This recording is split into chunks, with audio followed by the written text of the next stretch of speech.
Hey guys, and welcome back to episode 26 of the Fergie Way. Welcome back to my dining room, or as I like to call it, the manager's office. Eric's up on the wall, he's ready to get going. And today the live comm is against Sunderland. So what's special about the Sunderland game, do you ask? Well, for me, it's Jermaine Defoe.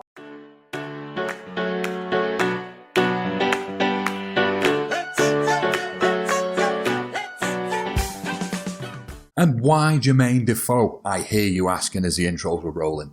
Well, when you're of my age and you've been watching Premier League football, one of the people you remember bursting onto the scene all them years ago was Jermaine Defoe. And as much as he's never really made it at a big club, I mean, that's no disrespect to Spurs. Obviously, he did quite well at Spurs, so my bad. But although he never really made it to a sort of really top level, the guy has had such an incredible career, such a good player.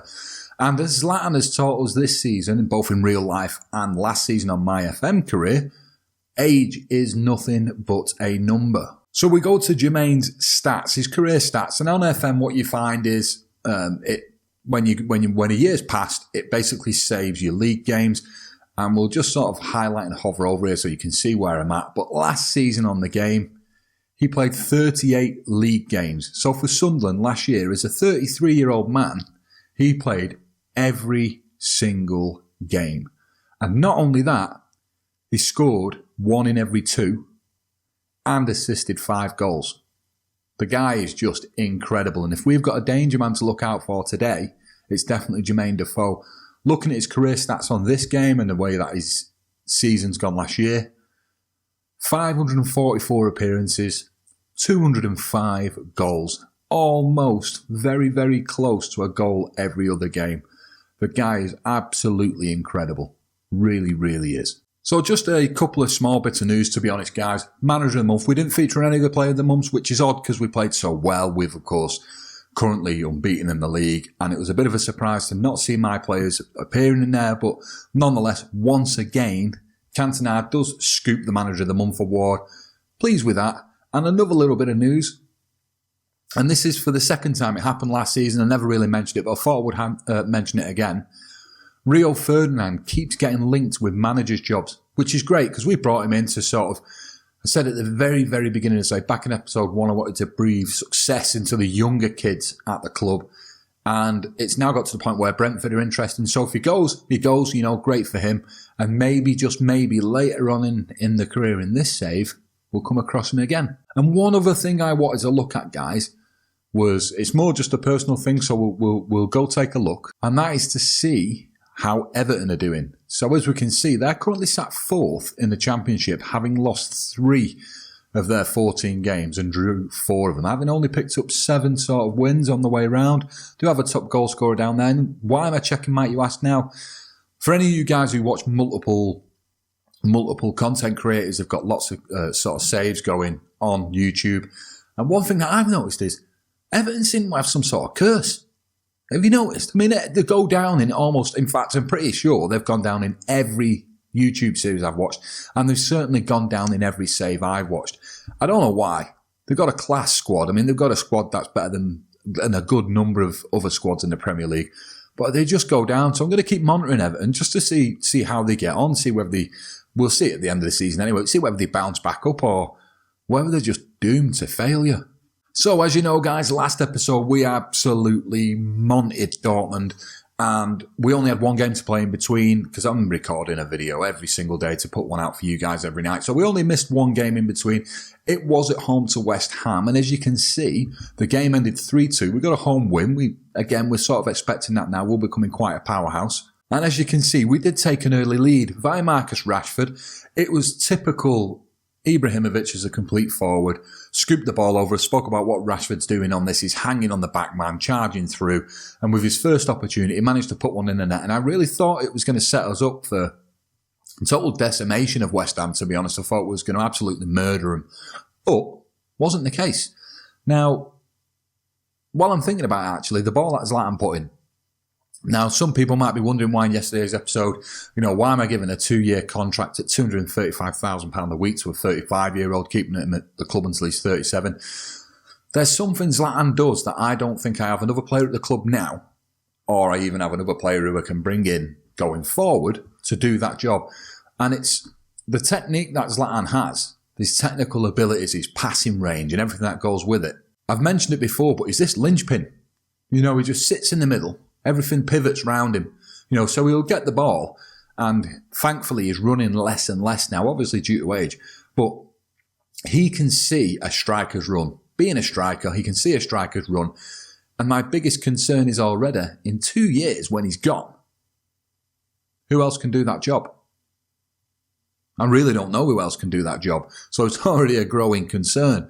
So, I've got my Rashford, I've got my Martial, and I've got my Depay, but really, I want Zlatan on the pitch at pretty much every opportunity I can. And I need someone to start being able to be what Ibrahimovic is before he leaves the club.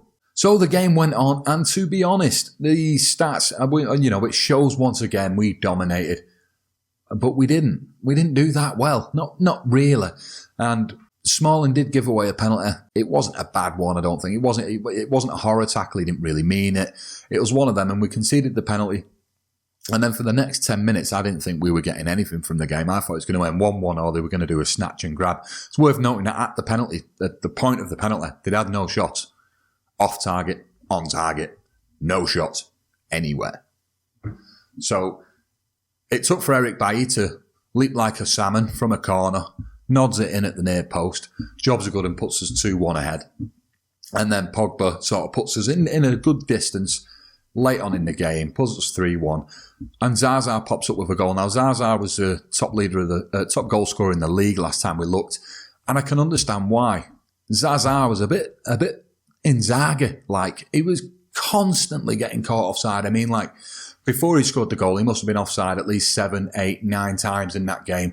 So you can tell the way he's playing. He's doing a Rashford. He's hanging on the back man. Obviously too eager. He's going a little bit early, or the people around him are not giving the ball in time. So I sort of felt he was going to nick a goal at some point, and it did come in the last minute of the game. Ended 3-2. We got the 3 points, but I did give the lads a warning after the game that really they just weren't good enough. So we're at match day, guys. We have travelled to the Stadium of Light today to play David Moyes' Sunderland. And as you can see, we have enough quality in the press, blah, blah, blah, blah, yakety schmackety. Yeah, of course, we will be expected to win this game. That being said, Sebastian Coates is their key man, Zlatan is ours. And we have been made 1-3 favourites by the bookies, and Sunderland out a whopping 7-1. Sunderland, bearing in mind, flying quite high in the league, sat in 6th at the moment, so I don't think that the bookies have been all that fair against them. And maybe they could snatch something here today. What we'll do is we'll go to the team selection screen and see how we all line up today. So as usual, guys, we will start with the home team, and they do have Pickford in goal with Van Aanholt at left, Kone and Coates in the centre-back pairing, and Jones at right-back. They have Kirchhoff sat ahead of the defence, protecting him where he can, with Entep on the left, Danny Garcia and Ndong in the middle, and Morales on the right. They do have Jermaine Defoe up front, who, as I said, will be our biggest threat this game. Not the fastest. He's still got pace because obviously he's a little guy. He can still spring into action. But yeah, it'll be interesting to see how Jermaine gets on. He has scored 3 and 8 from memory this season, so he's doing okay. As we move on to the United team now, we have De Gea in net, as we always do. We have David Alaba at left back, Bailly and Twinzarbi in the centre-back pair, and I've put Twinzarbi in place of Smalling. He gave away a penalty in the last game. I have faith in Smalling, but I do want the players to sort of know if you drop the ball, you'll be dropped in the next game, and that's the end of it. So Twinzarbi makes an appearance. Darmian in at right back. We have Herrera playing in Pogba's position as the advanced playmaker. Schneiderlin is the defensive midfielder. And Fosu Mensah is the supportive midfielder. As per usual, we have Juan Mata sat behind the strikers, Zlatan Ibrahimovic and Rashford making up the front two. Roy's got one of them looks on his face. That picture of Roy, he actually looks quite, I've never thought this, but he looks quite cheerful there. I mean, you Google Roy Keane and you just look at some of the pictures, he is one scary man. But there he's sort of like, I'm going home for a chicken dinner tonight. I'm a happy man. Anyway, we'll see what he has to say. And hard tackling on their attacking players. So yeah, bit of much a given. Cheers for that, Roy. So we go on to the team talk, and we won't tell them to pick up where they left off. I'm actually going to tell them I expect to win. Because, well, I sort of do. I do expect us to win. I try and be truthful in team talks where possible, unless they've absolutely fluffed it where like this and there's just no green going off. I've hit on this subject before, having played Football Manager for as many years as I have, and certainly in the latter years it's becoming much more important that this down here, that's where it's important. Morale. You need to keep your guys on superb at any given time. So you can have a really poor team with superb morale, and they're more likely, in my opinion, to beat a great team with poor morale. You get what I mean? So the morale is always important to me. And if I have any tip to give anyone, is whatever you do, team meetings, you guys don't see it all because I try to keep out as much of the flannel as I can.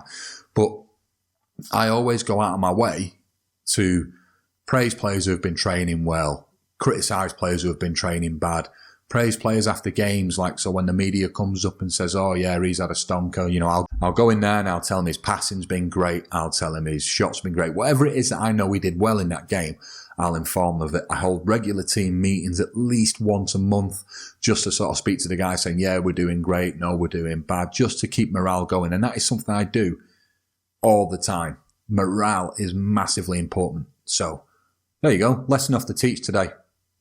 Pretty funny. But yeah, lesson off to teach today. Morale. Morale, morale, and morale. Think of FM as MM. It's Morale Manager. It's the way I view it. Works for me. First highlight, guys. It has took 10 minutes to get into the game. It's Fosu-Mensah. We'll try and play an Ibra, will he? No, Ibra's made the wrong run. Fosu-Mensah was forced to take a shot from distance. He had nobody around him. Not a right lot he could have done, really. But 12 minutes in, destroying him on possession, but both of us having only had one shot off target for each team. Not the most scintillating first quarter of an hour of a game, that's for sure. Although you won't have seen it, guys, 20 minutes in, Eric Bailly was offside. What the fluff is going on there? It's been nodded out now. Defoe, he's tried nodding it onto Ndong, and Ndong's got on it, but Dave the save, pulls off a ripper of a save, keeps us in the game, to be honest. I reckon if we'd have gone down one there away from home with the game the way it started, it might not be too easy, but Dave does the job right. It's Schneiderlin now, out to Herrera. Playing it across, it's just Fosu, Schneiderlin and Herrera just playing it around in the middle. Entep strips the ball off Darmian, who is back in the squad from Sidibe having a good run. It's Entep and he's hit one from distance. It's gone to nothing, but Sunderland showing that they will threaten where possible. It wasn't knocked down from Defoe, so we played a part. It's Darmian now with, God tell me that wasn't a shot. Jesus Christ, it was as well. 5 shots, 1 on target, guys, 36 minutes into the game. Unbelievable. As we're heading into half-time, yellow cards looking a little bit concerning. I'll be honest, Juan Mata playing a ridiculously low 6.3. Not acceptable at all. I mean, I'm assertively going to tell him that they were crap anyway. Far from pleased. But Zlatan and Mata just having a terrible, terrible game. Not happy with your performance. Zlatan looks fired up. Maybe he can do something in the second half. I have got young Angel Gomez on the bench, and I will bring him on for Mata if I'm forced to. There's Zlatan now. Plays it to Rashford. Kone's injured at the back, so what we will do is we'll just take a quick look at the opposition, and we will throw a little bit of hard tackling on Kone, see if we can polish him off. And yeah, ruthless, aren't I? Absolutely ruthless.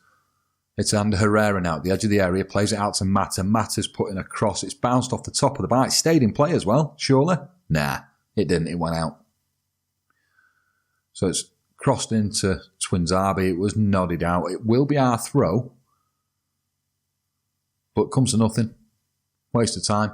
So shots still only at 5. We're 55 minutes in and we're not used to seeing that. Darmian now. Twinzabi. Rashford finds Ibrahimovic into Herrera. Herrera plays it to Mata. Mata to Mensah, to Ibra. Plays him Rashford. He won't beat Pickford though. Pickford was fast there. He was straight out of the goal. He could sense the danger, what was coming.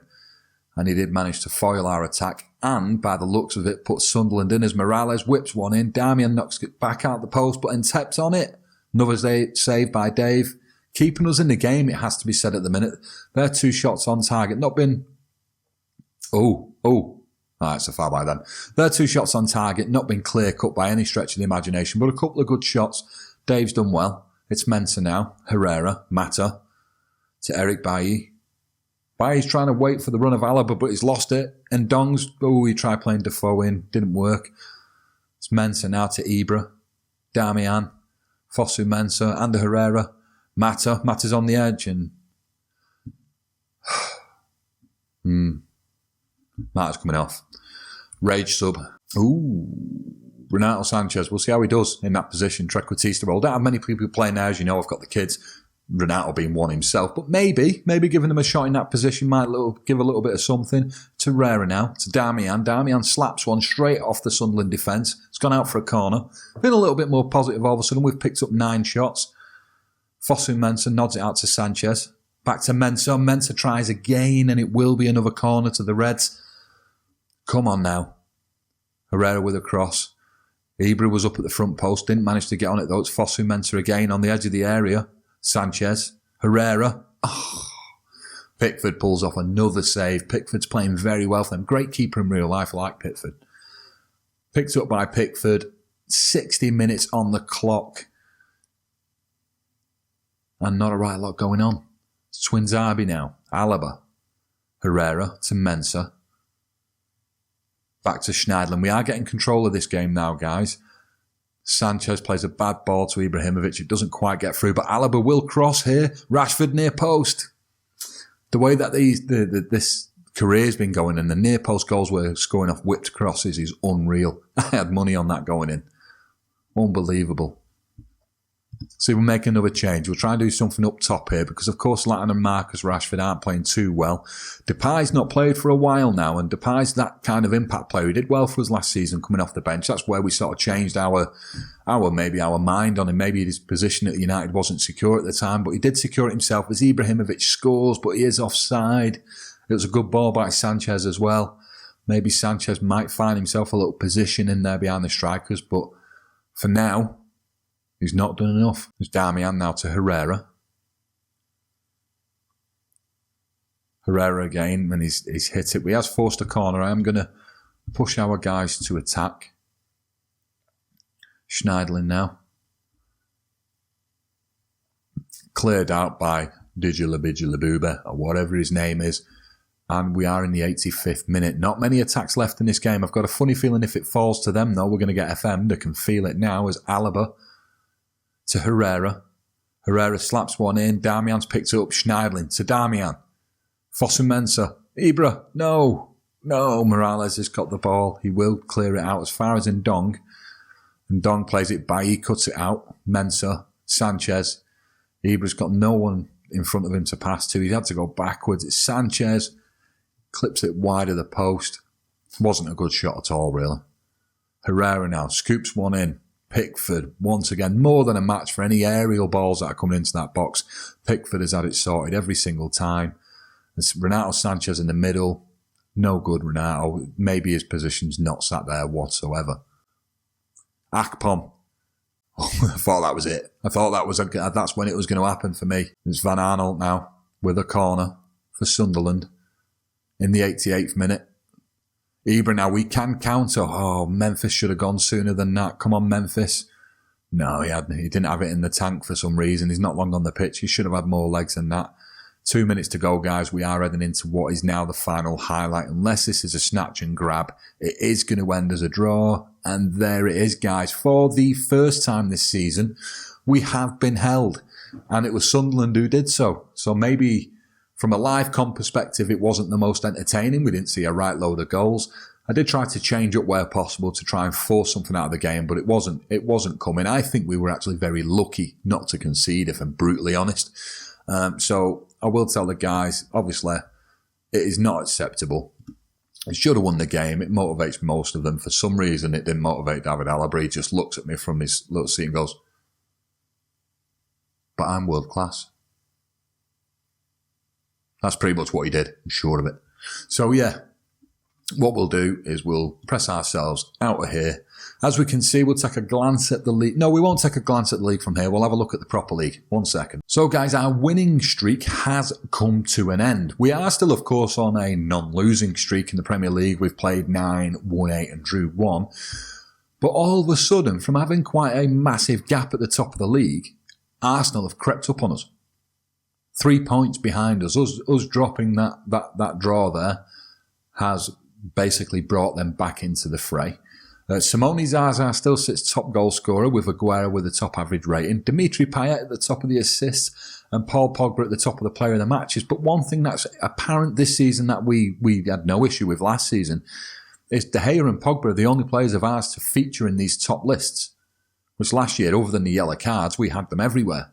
So yeah, if we look at the rest of the league, Chelsea are slipping down to 8th. Liverpool have managed to pull themselves up to 5th.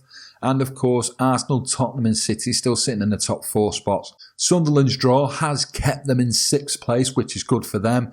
They're keeping right up there. And once again, the bottom of the league with the usual suspects, as we would expect down there. What we'll do, we'll take a quick look at the schedule, see what the next game's going to be, although we already know it's going to be the Manchester Derby, but we'll see when it is and what will happen in between. So there we have it, guys. Next episode will be the home game. It will be a one live com episode once again because it's a derby. We want to make sure we can see as much of it as possible. City, of course, sat down in from memory. I think it was 4th, I think they sat in. So they will be aspiring to try and get a victory at Old Trafford. So it should be a good game. Meanwhile, I will play Salzburg off cam. So we'll have that to come back to as well. So yeah, I hope you enjoyed today's episode, guys. I have, even though it wasn't one where we won, and in many ways it was a bit of a lackluster performance, but, you know, we need these games to show that we're not untouchable. You know, we're not men of steel. We're going to lose games. Well, we didn't today, but we're going to draw games. We're going to drop points. And it's also showing that with Arsenal only being 3 points behind us, it's not really something we can do. We need to be trying to win every game that we can. And I intend to keep playing and trying and doing as much as I can to ensure that happens. So if you did like today's episode, guys, do please hit the like button. And if you're new around here, don't forget that subscribe button down in the corner. It will keep you up to date with this save on this channel. And if for any reason you are new and you're thinking, wow, there's so many episodes down there, I'm never going to catch up. There was a end of season review. I'll pop it in the description there so you can have a quick catch up on how the first year went, and it's not that much to catch up on. But yeah, on that note, guys, I hope I'll see you in the next one. And for now, I'll catch you later. See you in a bit.